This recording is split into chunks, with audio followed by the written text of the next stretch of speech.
Il 2014 per il mercato delle costruzioni nel Veneto è stato un anno di ulteriore crisi. Complessivamente il settore ha perso il 6% degli investimenti rispetto al 2013, con una flessione del circa il 14% nella nuova costruzione, bilanciata parzialmente dalla crescita del 3,3% del mercato del recupero residenziale.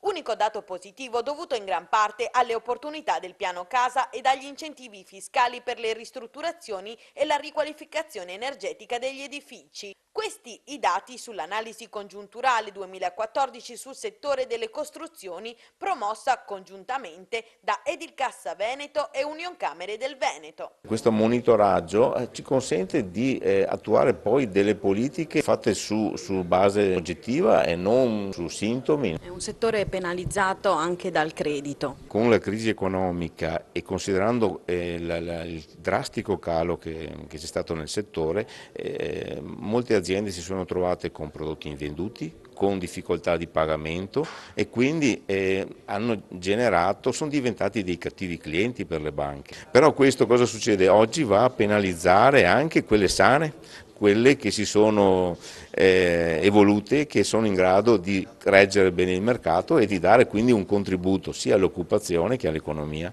A margine dell'incontro, i presidenti hanno firmato l'accordo che prevede il rinnovo triennale della collaborazione fra Edilcassa e Unioncamere Veneto nell'ambito delle attività di studio sull'osservatorio trimestrale sul settore delle costruzioni. Il mondo dell'edilizia è stato bastonato in questi tempi, dal punto di vista soprattutto morale.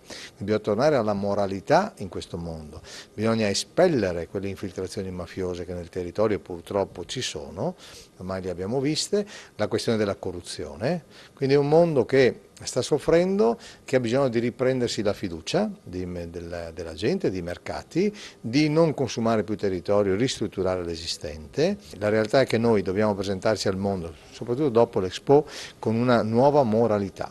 Quello della semplificazione burocratica è uno dei temi che il Veneto deve affrontare per sostenere il processo economico che sembra delinearsi all'orizzonte. La graduale ripresa dell'attività produttiva consentirà un recupero dei livelli occupazionali accompagnato dal calo del tasso di disoccupazione. Il regolamento unico significa semplificazione per l'edilizia. In un momento di crisi l'edilizia da piano casa ha avuto 3 miliardi e 2 di investimenti in Veneto fatti di piccoli interventi di 30, 40, 50 mila euro. 30.000 posti di lavoro garantiti da questa legge in un momento di crisi economica. Semplificare, meno burocrazia, meno carte. L'azione di governo che da oggi in poi si deve fare, e quindi questo lasciamo in qualche modo, è regolamento unico, cioè non più 580 regolamenti in Veneto, ma uno solo per tutti, semplice.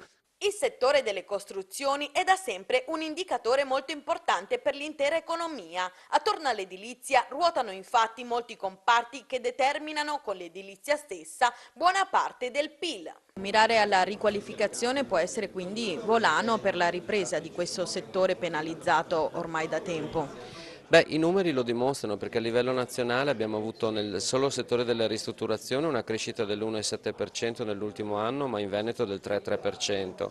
Complessivamente negli ultimi 7 anni a livello nazionale le ristrutturazioni sono cresciute del 4,3% e a livello Veneto del 18,3%.